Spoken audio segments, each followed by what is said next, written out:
This is Embodied from PRX and WUNC. I'm Anita Rao.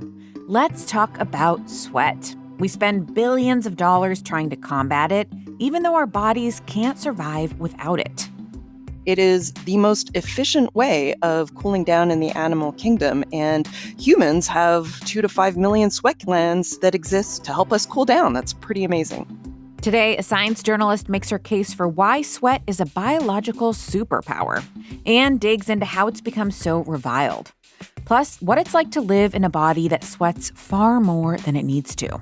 It's easy to start sweating, but not easy to stop sweating. I feel it tingling in my fingertips, and my fingers will swell another ring size.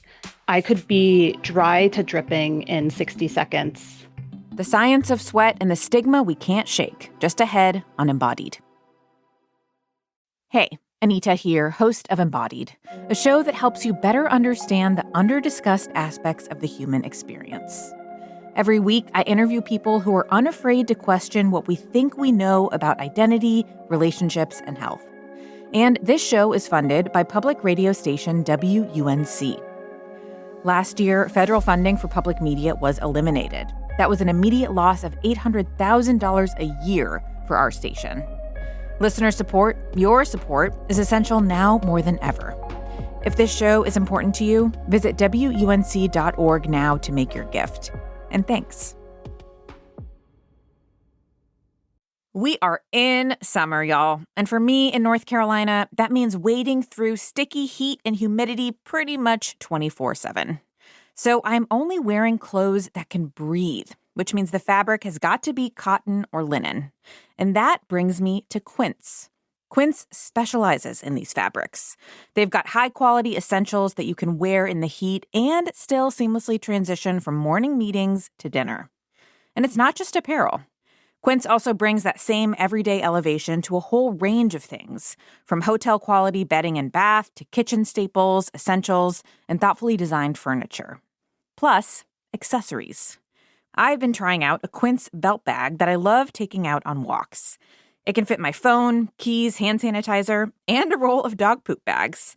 So I have all the essentials hidden in something stylish. But what has really been saving me this summer is taking an evening shower and then lying under my fan in the Quince Turkish cotton robe. It's cozy and lightweight at the same time, which is exactly what I need on these summer nights. So if you're looking to upgrade your everyday, download the Quince app for app-exclusive offers or go to quince.com/embodied. Get free shipping on your order and 365-day returns. Now available in Canada and the UK too. That's QUINCE.com/embodied. Are you dealing with clothes, bedding, and towels that still don't smell fresh after the wash? Check out Blueland's new Power Duo laundry tablets for loads that need extra stain and odor-fighting power. Blueland makes household cleaning products designed to reduce single-use plastic. Their plastic-free, microplastic-free formulas are made with plant and mineral-based cleaning ingredients and without dyes, parabens, or harsh chemicals. So ditch the plastic bottle and drop a pre-measured, mess-free Power Duo laundry tablet directly into the drum for your next wash. Blueland is a certified B Corp and Leaping Bunny cruelty-free certified. Their formulas are EPA's Safer Choice certified, and many products have also earned Cradle to Cradle's Gold Material Health Certificate. If you're looking to make a small change in your routine, you can get 15% off your first order at blueland.com/PRX. That's 15% off your first order at blueland.com/PRX. This summer's heat waves have been some of the most intense on record. I have certainly been feeling the effects in my body, and you probably have too. It's sweaty around here. Sweat is what we're really good at as humans. In fact, it's like the thing that makes us superstars in the animal kingdom, and yet we're all kind of mortified of it. That's Sarah Everts. She's a science journalist and self-proclaimed sweaty person. She spent years researching why sweat is essential for human survival. And she says that now, more than ever, we need to better understand sweat and give it some respect.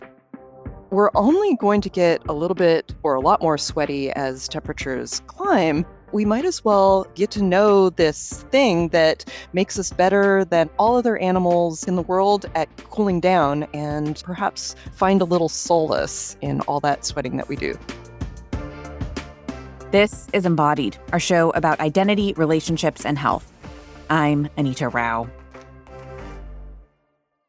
I've definitely fretted over body odor in a crowded workout class and worried about ruining a cute summer outfit with sweat marks. On the spectrum of sweatiness, I'm probably on the lower end, but I grew up in South Asian diaspora communities where I watched many people I love struggle with stereotypes and judgment about their sweat. So I've wondered a lot about this sweat, shame, and stigma, and why something so essential has gotten such a bad reputation. Sarah Everts digs into all of this in her book, The Joy of Sweat, and she starts with a quick physics lesson: how sweating cools our bodies down. It's a really smart combination of physics and biochemistry because the goal is to cool down, right? It's to make the heat inside our body go away. And so by putting liquid on the surface of our skin, our body heat evaporates it up into the atmosphere. And so that body heat is used up to evaporate the liquid. And that's the physics of what's called evaporative cooling. And it is the most efficient way of cooling down in the animal kingdom. And humans have 2 to 5 million sweat glands that exist to help us cool down. That's pretty amazing. Unlike some of our other bodily functions like peeing and pooping, something we love to talk about on the show, sweat is not something we can control, which really sucks sometimes. Like, I'm thinking about that feeling of being at a job interview and really hoping that your pit stains aren't showing. Like, why do we sweat in moments when we're not particularly overheated? Right. That's because the sweat glands, all millions of them that you have on your body, they are sensitive to a couple of different signals to open up those floodgates. One is, temperature. So if your body temperature rises, they're going to open up and try and start cooling you down. But also anxiety hormones open them up. And probably the evolution reason for that is that if you're anxious, it's probably, way back in our evolutionary history, it's probably there's a threat that you're going to have to run away from, maybe a wild animal. And so your body is prepping to have to cool down as you're like racing away. And so, when you are going to a job interview or going on a date with a crush and you start getting a little sweaty, that's because you're probably anxious, and it's evolution from way back preparing you to have to run really fast. But I guess we don't usually run away really fast from the things that stress us in modern days, or Depending on the first date. yeah, could go really bad. So you've mentioned a few times that this is evolutionarily advantageous, being able to sweat. It's made humans really stand out in the animal kingdom. So talk to me about why sweating is one of the defining adaptations that has made our survival possible. Sure. So there's kind of two things to think about. The first is to think about the things that make humans unique in the world, and that's that we are the naked ape, right? So if you're going to evaporate a liquid off your body as a way to cool down, it behooves you not to have a lot of hair. Because if you think about like places where you're hairy, like the top of your head or maybe your armpits, those don't evaporate liquid away very fast. And so it's kind of amazing that we are the naked ape, but it effectively gives us a lot of real estate off of which we can cool. And if you compare to like our nearest evolutionary neighbor, the chimpanzee, or say dogs, they cool down by panting. They pant because their tongues are the only naked part of their body. And so they are evaporating away saliva there instead of sweat. And so that's the kind of one of the important evolutionary features about humans that help us be the best at cooling down in the animal kingdom. But if you think about our history, go way back in our evolutionary history when we're, hunter-gatherers in the savannah, we can run, but we can't run faster than the things that we hunt. And so if you think about our desire to maybe hunt an antelope, well, they sprint away way faster than we can. But because we can cool down and run at the same time, we can catch up with that antelope, which has probably sprinted away real fast and is now panting in the shade somewhere. And as we catch up to it, it forces the prey to go faster again, until the point where they are so weakened by heat stroke that they are either easy to kill or they die of heat stroke themselves. Meanwhile, it's not that we're not hot, it's that we can cool down while running, and that is super unique. There's only a couple of other animals that kind of do that a little bit. Horses are one, but we are so much more efficient at it than horses because we are the naked apes. So all of that surface area means we are cooling and running, and it's a hot, sweaty mess, but it's like a really great evolutionary adaptation. And, when you're cold, we just put on furs, right, of other animals. So it's been really good for humans over the course of our evolution. It's interesting to have you explain this because it helps me understand like walking with my dog in the summer in North Carolina, because it's like I can go, slow and steady for 30 minutes and he can go for 5 minutes and then he has to stop and flop and pant and catch up. And then he can go for another 5 minutes. And it seems like that kind of regulation, like they need those breaks to regulate versus we can kind of keep going at a slow and steady pace because sweating is helping us regulate as we're moving. Right. I mean, those tongues feel large and wet when they lick us, right? But that's a small surface area to cool what can be a really large, hairy, hot animal, right? And we've got lots of, well, some of us are hairier than others, but most of us aren't that hairy or can cool down pretty easily with our exposed skin. So you talked about kind of dogs and chimps who use panting as a way to kind of get airflow and increase evaporation, but there are so many fascinating examples in the animal kingdom of how animals use other liquids to help with evaporation and regulating their body temperature. Tell me about one of your favorites. Oh no, this is where it gets gross. So the great thing about humans is we've got sweat, right? If you don't have dedicated sweat glands to release fluid in a controlled fashion to cool down, you have to rely on whatever other bodily fluid is available. And so a lot of animals lick themselves, so they use saliva or they pant. Some animals urinate on themselves. Some animals poop on themselves or vomit on themselves. So birds have liquid poop and they can poop on their legs. And again, the evaporation of that liquidy poop takes away their body heat. So it's pretty amazing to think about how, humans think sweat is so gross, but honestly, it could have been so much worse, right? Like, So yeah, I mean, sweat is how we survive. We need it. But I mean, when you look around, like on a hot summer day or in a workout class, like not everyone is sweating the same no. amount. Like there's a wide range. So like, what are the factors that influence how much each of us individually is sweating? Yeah, so I'm one of those people who sweats a lot. And so I'm like looking to see if I'm the only one sweating right off the bat at a spin class or hot yoga. So there's a couple of things. It's nature and nurture.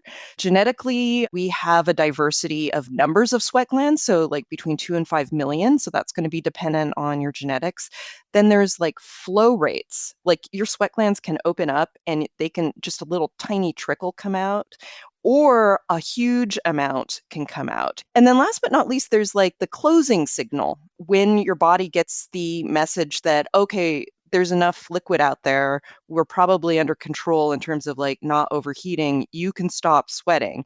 And that also is like a third way that genetics is probably controlling the relative amount of sweat that you or I would do compared to other people. And then the nurture part is where you spent your toddler years. So when you're born with a set number of sweat glands, but how active they are is interestingly contingent on where you spent the early years of your life. It's like your body is learning, okay, this is like a really hot climate. I need to sweat a little bit more than perhaps in a cold climate. And your body's learning this because it's trying to learn to be efficient. Because the downside of sweating too much, not sweating efficiently, is that you lose water, and water is precious, right? And so you want to sweat efficiently, so that you don't that it's barely noticeable. And so those early years is when your body is learning that. And of course, if you grow up in a cold climate and then relocate to a really hot climate later in life, your body has not learned how to sweat efficiently. And so often many of us who relocate to hot climates just like pour. But there's also, adaptations. So, for example, athletes can train their bodies to sweat more, and many that have to compete in a really hot place, perhaps for the Olympics or for a World Cup game, will train in the environments that they have to excel at so that their bodies are cooling at an optimal rate or as best they can so that they can continue to perform. People who study this say that your body can learn much faster to sweat more. It's harder to go in the other direction. And you only end up going back to that baseline of, what your body learned in its toddler years. Just ahead, Sarah tells us about getting her armpits sniffed by a professional sensory analyst and the science behind why sweat smells. You're listening to Embodied from WUNC, a broadcast service of the University of North Carolina at Chapel Hill. You can also hear Embodied as a podcast. Follow and subscribe on your platform of choice. We'll be right back.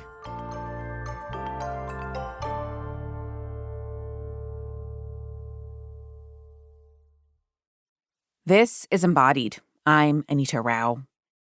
Today, we're talking about sweat. It's essential for our survival. We have to sweat to cool down and regulate our body temperature. And yet, sweat is also often a source of shame. I'm thinking about the side eye someone gets in a hot yoga class when their mat is soaked or their BO is pungent. So why is it that something so essential also carries so much stigma? That's what science journalist Sarah Everts set out to answer. She's a self-proclaimed sweaty person, and her deep dive into this topic culminated in the book The Joy of Sweat. She examines the science of how sweat works and why it's both embraced and reviled, depending on the cultural context. To understand all of that, it's important to clarify that sweat isn't just one thing. Humans actually have two kinds of sweat. One that we start secreting when we're little, and another that doesn't kick in until puberty. So the salty floods, the stuff that helps you cool down, that's called eccrine sweat, and it's sourced from your blood. That's why it's salty. You don't actually need the salt to do that evaporative cooling. You just need the liquid, but our bodies are very salt watery. And so all the things that are smaller than a blood cell are coming out in your eccrine sweat, the stuff that cools you down. The other kind of sweat that appears at puberty is called an apocrine gland, and that is in your armpits or frankly anywhere where hair grows at puberty. And that kind of sweat is very different from the salty floods, and it's kind of just a little bit thick, it's waxy, and when it initially comes out, it's odorless. But the reason that sweat ends up being stinky or more odorous is that the bacteria, your microbiome, your skin microbiome, eats that sweat, and its metabolism, or, that's scientific jargon for bacterial farts, are what makes your armpit odor. So it's two very different kinds of sweat, both like chemically and in terms of like the impact or role it plays in your life. Okay, so I'm thinking about, I have a niece and nephew. My niece is like 6 and my nephew is 8. And the 8-year-old has like started to get sweaty armpits, but they don't quite smell yet. So when does the smell emerge and why? So it's when the hair grows in puberty that the apocrine glands, the ones that make the stinky precursors, that's when they get active. So until there's hair in the armpits, you're probably not going to have much BO, although the exact timing is not, perfect. Biology is messy. And so it's at puberty that those waxy secretions start coming out into the armpits. Of course, your armpits also sweat the other kind of sweat. So they're kind of dual sweaters. That's partly why they're hot and soppy. Also, our arms are at our sides. So there's not a lot of opportunity for that evaporative cooling because literally your arms are mostly at their sides. And so that's why armpits are often the target of, people's insecurities. So, what is in each of these liquids? You mentioned you've been kind of talking about the apocrine glands as releasing these kind of fatty, greasier molecules. What is the difference between like what's in each of these kinds? Yeah, sure. So the ones in the armpits that appear at puberty, it's like waxy, fatty, a lot like earwax. The other sweat, eccrine sweat, that salty liquid, it's actually a lot more than salt and water. It's the parts of your blood that have had the big cells like immune cells and red blood cells, platelets filtered out. So anything else that is circulating around in your blood comes out in that sweat for good or for bad. So if you have had a hard night of garlic dip, or drinking or both, these odors are circulating in your blood, right? And they come out for a ride, as does hormones, vitamins, any drugs that you are consuming. So if you have a coffee in the morning, within about 15 minutes, caffeine metabolites are also coming out in your sweat. It's just anything that's circulating around in your blood. But what ends up happening is that we misinterpret the stuff that's coming out in your liquids as that sweat is a detox, and it's not. That's like one of the biggest myths, is that you don't actually detox by sweating. It's just all coming out incidentally. So some good things are coming out, like vitamins and hormones and glucose, but also anything else that's going through your blood is also coming out. And the bad stuff is filtered out through your kidneys, right? Like your kidneys filter your blood and then that comes out in urine. And so everything that's coming out onto your skin is just whatever's circulating around in your body. So, in the process of writing this book, you got to do some very cool testing of your own sweat as well as sniffing of your own armpits. Yes. So, talk to me about what did you learn about your own BO from getting your armpits sniffed by a professional sensory analyst? Yeah, so if you think that you're insecure about your armpits, writ large, don't go to a place where they sniff armpits for a living. It was super interesting. But of course, these people are doing this not for funsies, but because they are testing deodorant and antiperspirant. So if you see some sort of claim on a product saying, works for 24 hours or 48 hours or whatever, those claims are assessed by these sensory analysts. And so one armpit usually is the control, it doesn't get the product, and then the other armpit does. And so what ends up happening is imagine putting your hands behind your head to open your armpits out to the world. These sniffers will come in and go, about 6 inches from your armpit and do these like bunny sniffs. And then they'll take a break and then they'll go to the other armpit that has or has not gotten the product. And so that was very surreal and fascinating and terrifying, I have to say. It like really forced me to, come to terms with this thing where, sweat, especially even body odor, there's all this social shame about it, but also there's all this like weird fetishizing about it. And so it was a lot for my little brain to handle. So, like every human smells distinct because each of our armpits kind of secretes distinct molecules, and we have different bacteria on our bodies that are eating the sweat that is being secreted. But there are these kind of like categories of smell that define humans. Tell me about those and kind of what you learned about like how we smell as a species. Yeah. So I like to think about it as like kind of a symphony where there's these like major notes, or if you think of like a top note where you can really smell, you can identify a Merlot or a wine as what it is. Humans also have that in our body odor. So although we have kind of slight different symphonies of odors, like the stuff coming off of our bodies, there's hundreds and hundreds of molecules and they're all in different amounts. And that's what makes you unique from me. me and what makes your family able to identify you from me. But there's two major top notes in humans, and one is like rancid fruit meets raw onion kind of odor. And the other one is a very nasty goatee odor. And what's interesting about it is once you like start thinking about it, you start noticing those two notes in your BO and literally everybody else's BO that you have the pleasure of sniffing. It also is like how when you go into an elevator and there is like a smell there, you know that it was a smelly human rather than, a wet dog or a smelly dog or a horse because it's like so identifiable as human. And those are our two top notes. And they come from those waxy apocrine molecules that then get eaten by the bacteria. Are you more rancid fruit or goat? per the analysts. It was really funny because she was like, I see that you have put on a citrus deodorant, but no, I have both a strong goatee odor and a rancid fruit meets raw onion. I like to think of myself as balanced in the stink department.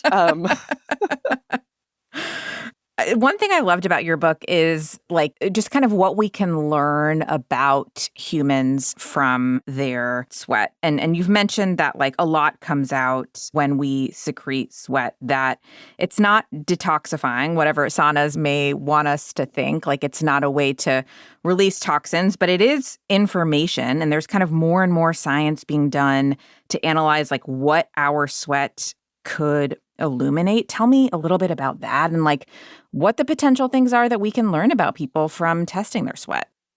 Yeah, it's super interesting from both kinds of sweat. So, if you start with the odor side of things, so one of the more interesting things that people have researched is anxiety odor. So, beyond those like stinky top notes that we just talked about, when people are really anxious, they release yet another smell that is very recognizable by other humans.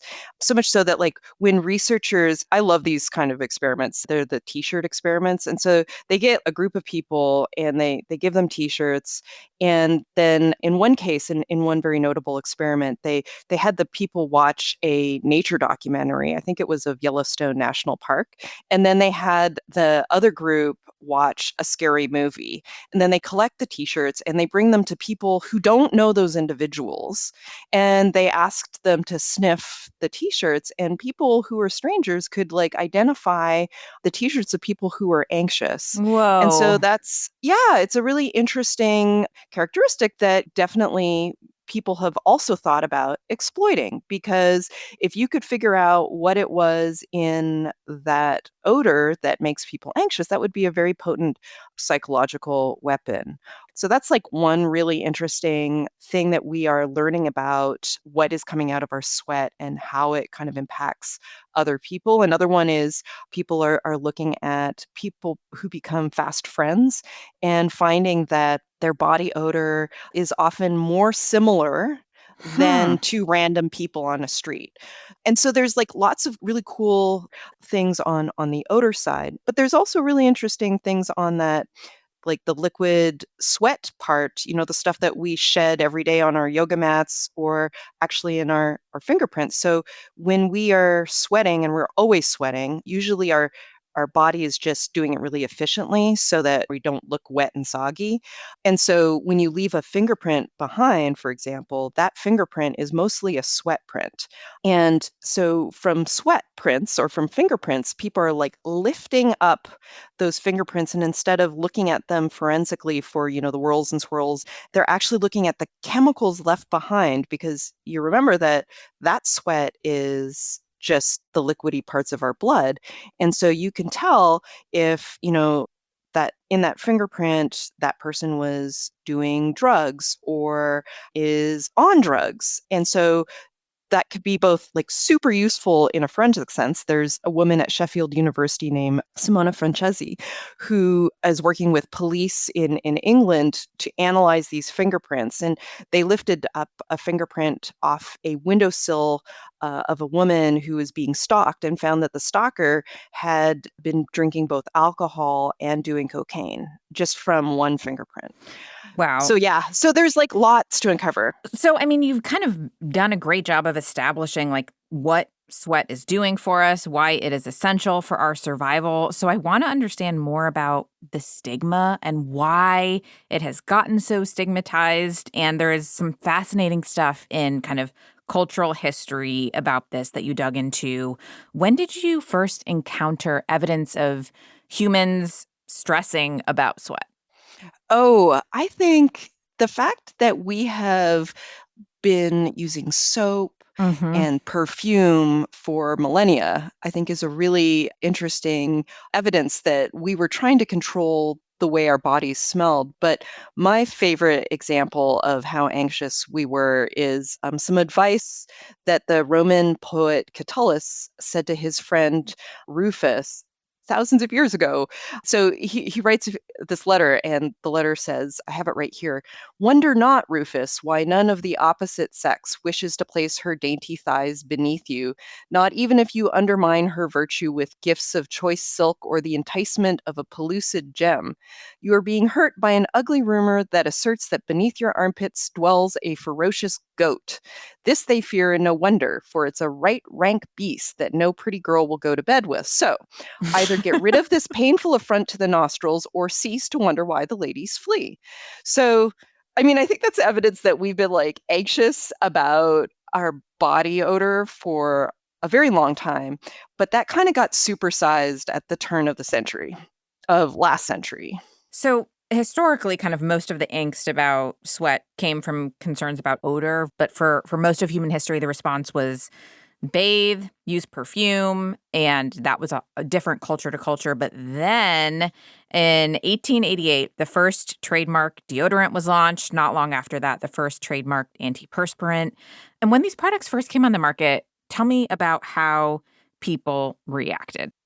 Ha, they were mortified and embarrassed and thought that they were stupid. So it's the Victorian era, Uh-huh. right? And so first of all, nobody wants to talk about bodily fluids at all. So it's kind of like hard to sell a product when nobody feels comfortable talking about that product. A lot of people thought that soap and water and perfume were perfectly fine for handling body odor. And culturally, that was what was totally okay. And so the early deodorants and antiperspirants really struggled to get any commercial success until this one called Odor Oh No, which was an antiperspirant and was developed by this young woman, Edna Murphy, who was the daughter of a doctor in Cleveland who had really sweaty hands, and he wanted his hands to be dry during surgery, which I'm sure his patients appreciated, so that his tools wouldn't slip. So she effectively thought, oh, this is a really great idea. Let's put it in our armpits.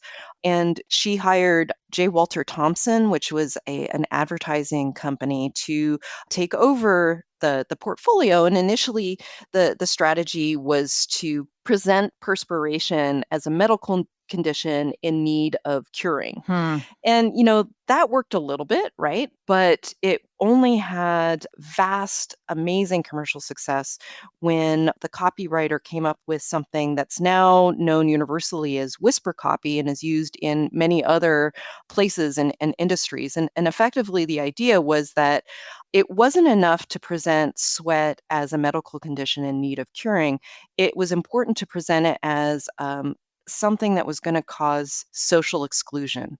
And so the first advertisements that really worked using this strategy, the argument was mostly to women or entirely to women, if you sweat, first of all, people are talking, whispering about you behind your back because you don't even realize that you stink.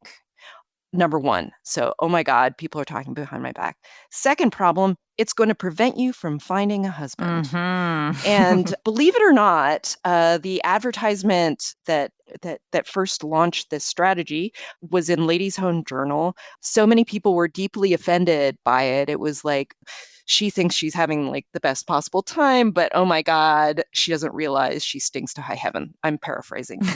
And people were so offended, they canceled subscriptions to Lady Home Journal, but Odor O No sales just spiked. And all the other deodorant companies and antiperspirant companies that were fledgling at the time started to pick up on this trend. And suddenly within a few years, so this was in the 1919s, suddenly by the 20s and 30s, everybody's using this strategy. And then finally, they realized, oh, we've managed to convince all the women that they stink and that they should use deodorants. Oh no, we forgot about the men. And so they now need to come up with another strategy for that. And that it's the 30s, it's the Depression. And so what they argue for men is that you stink, you don't realize it, people are talking behind your backs, and it is going to prevent you from keeping a job or getting a job because you stink in the interview. And what's really fascinating is that this idea of whisper copy continues to be used to sell deodorant and antiperspirants today. Although, now they switch it to men, you're not going to find love, and women, you're not going to find a job. There's been a little more equality in the strategy, but it's still effectively pretty dark in that it's arguing that you're going to be socially excluded or culturally excluded from a job because you're not controlling your sweat. Just ahead, Sarah helps me make sense of our current moment in sweat discourse, when sauna culture is booming at the same time as full-body deodorant. Then a conversation about living in a body that often can't stop sweating. We'll be right back. Each story you hear on Planet Money starts with a question. What happens if we refund tariffs? Why are groceries so expensive? At NPR, we stand for your right to be curious, because the forces shaping our world can be hard to see. Follow NPR's Planet Money wherever you get your podcasts and start seeing how the economy really works. This is Embodied. I'm Anita Rao. We're talking about the science and culture of sweat today. Sweating is an evolutionary adaptation that has allowed our species to survive and thrive for millennia. And while humans have worried about the smell of their sweat at other moments in history, they mostly dealt with it through bathing and perfume. Then, in the early 1900s, things began to change. Deodorant and antiperspirant companies started selling a new idea.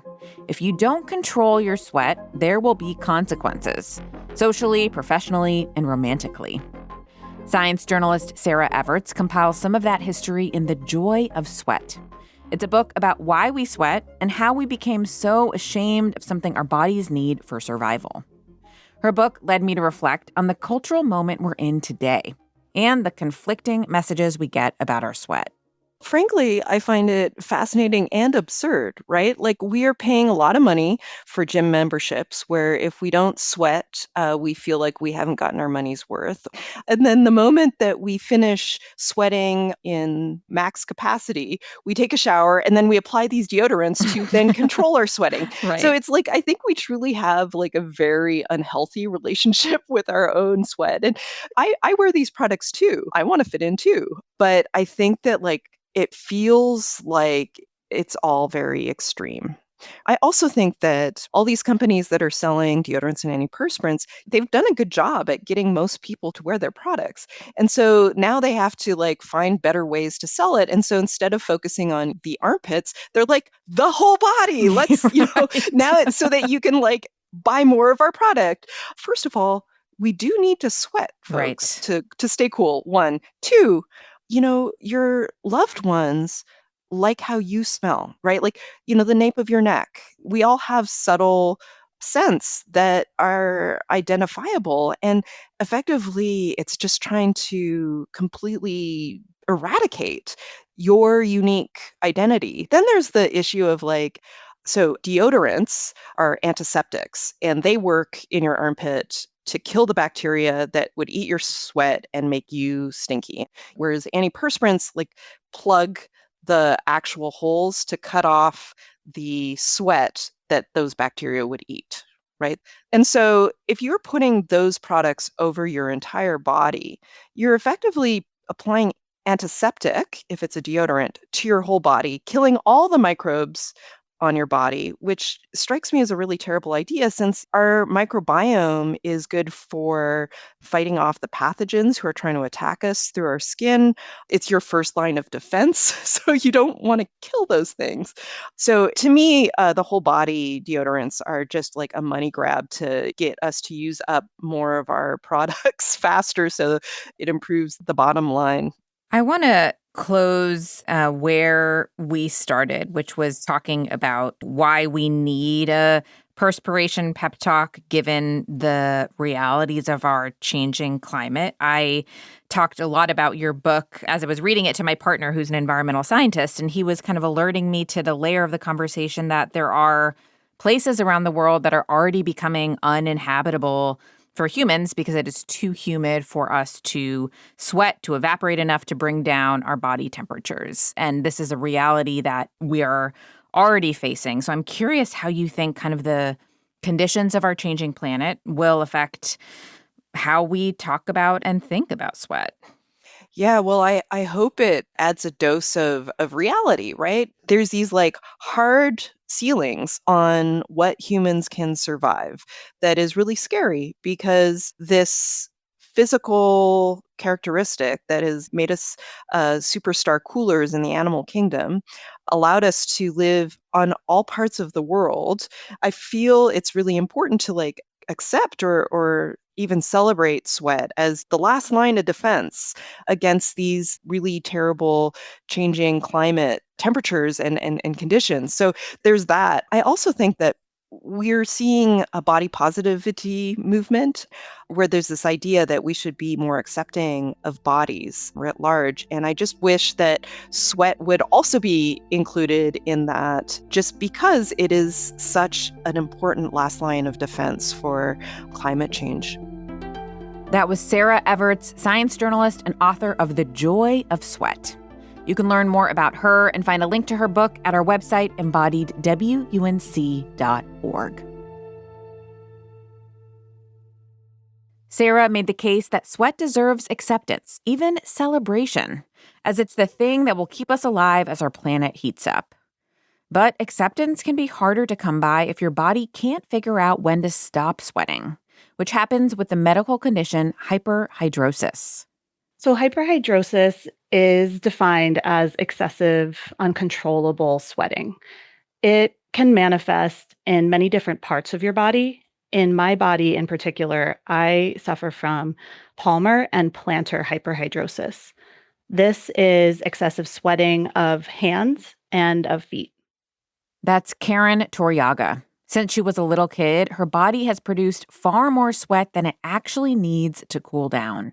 So when I am excessively sweating, I could be dry to dripping in 60 seconds. I feel it come on. I feel it tingling in my fingertips. And I also experience swelling. So my fingers will swell another ring size. It's easy to start sweating, but not easy to stop sweating. And there's a lot of different thoughts that go in my head, wondering if people are perceiving my sweat as being gross or weird or something's wrong with me or they don't want to be near me or touch my hands or hold my hand. It's really all encompassing. So, how do you navigate life when sweating causes frequent discomfort and social anxiety? Caryn has been figuring that out for decades, from a sweat-filled adolescence through a career as a professional flutist to now in her life as a parent. Along the way, she's learned about what makes her sweating better or worse. I know that there are certain situations that do exacerbate hyperhidrosis. Anxiety will, and I certainly run into stressful situations. So I definitely try to keep myself calm, or if I do have an excessive sweating episode, I do like to try breathing techniques to at least try to alleviate that physical aspect of that stress that I know I feel. But it's definitely only part of the story. Since it's a medical condition, it's, from what I understand, it's kind of like a broken thermostat, kind of gets to that level and then doesn't know how to regulate itself after there.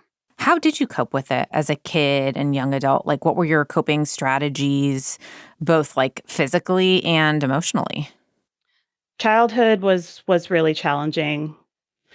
It got to a point where I did have to have my parents go in and speak to the teachers, and that ended up making it really helpful because I was allowed extra time for tests.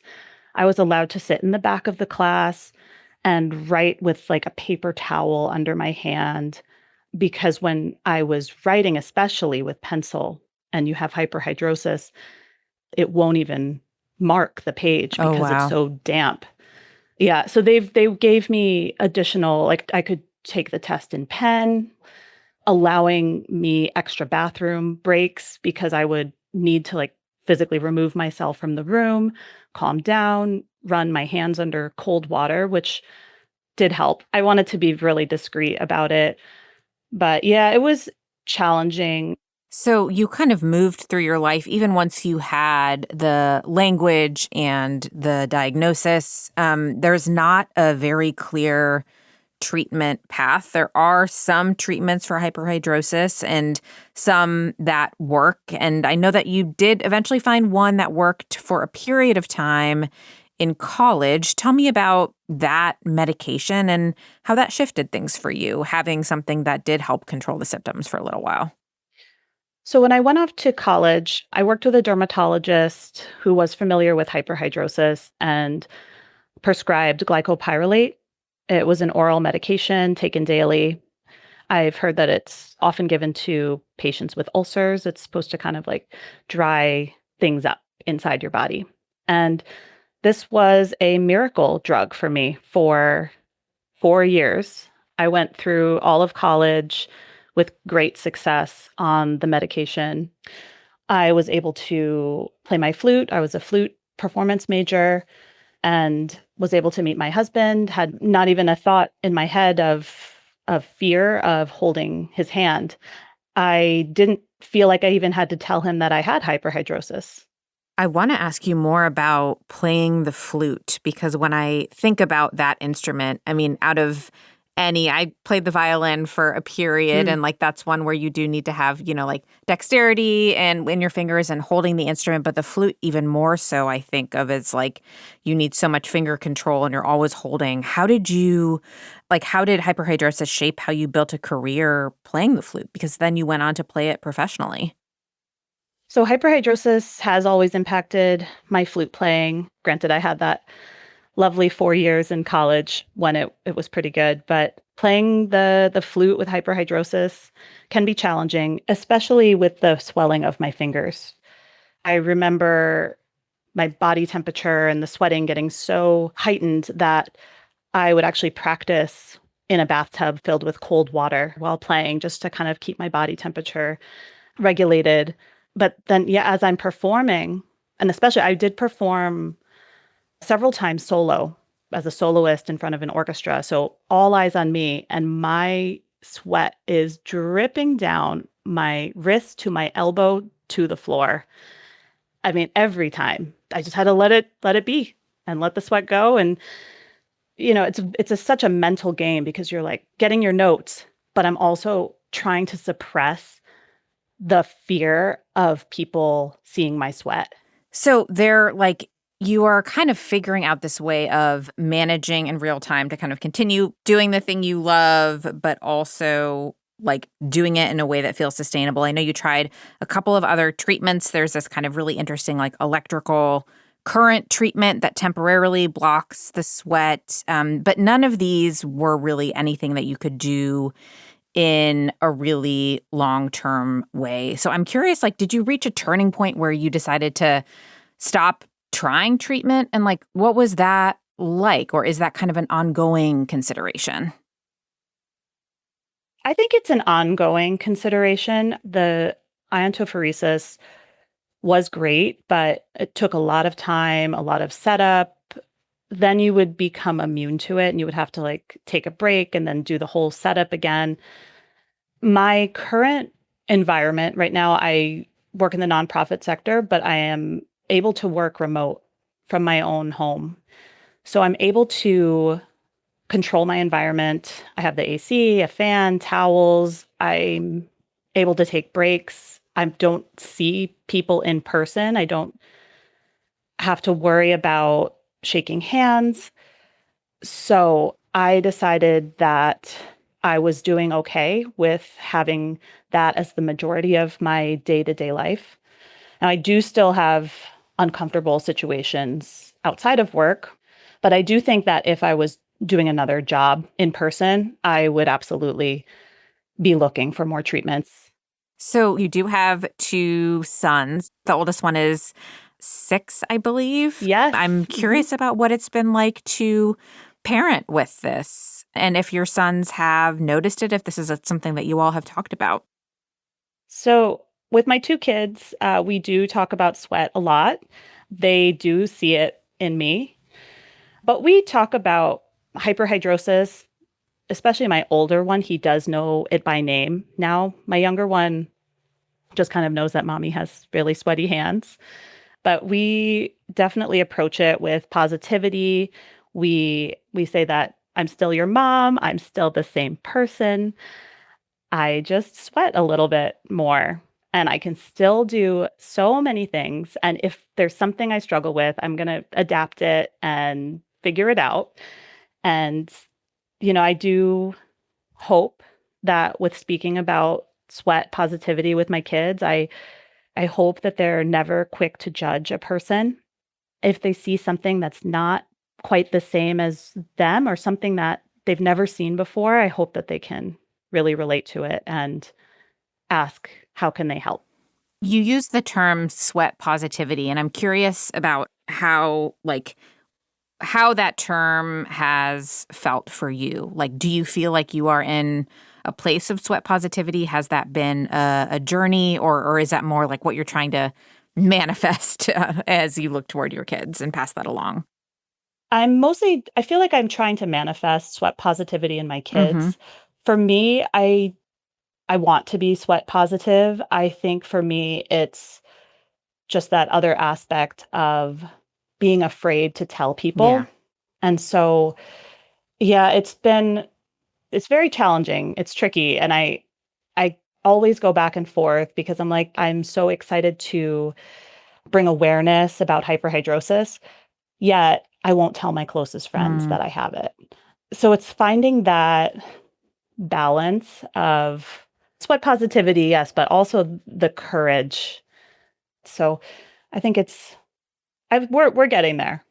I'd love to close by, I guess, just reflecting back to you that, I think so often in conversations like this, people feel the need to kind of force a bow on the end or be really positive. Mm-hmm. And I really appreciate in your writing and just in how you talk about this, your willingness to kind of be vulnerable about the fact that it's still uncomfortable and the fact that it's still something you're really navigating, and that is the most honest way to talk about it. So I just wanted to say, I really admire that in you, and I feel like it's so helpful in this discourse to kind of have people who are in it be transparent that they're still really, really in it.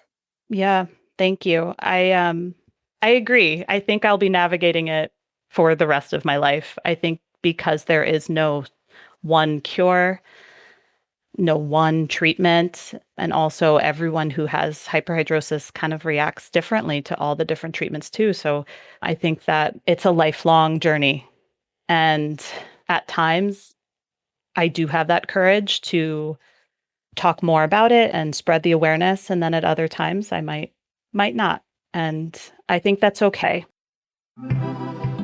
That's Caryn Toriaga. You can find out more about her at our website, embodywunc.org. Today's episode was produced by Kaya Finlay and edited by Amanda Magnus. Wilson Sayre provided additional editorial guidance. Adesina Newkirk is our intern, and Jenny Lawson, our technical director. Quilla wrote our theme music. This program is recorded at the American Tobacco Historic District. WUNC is a broadcast service of the University of North Carolina at Chapel Hill. I'm Anita Rao.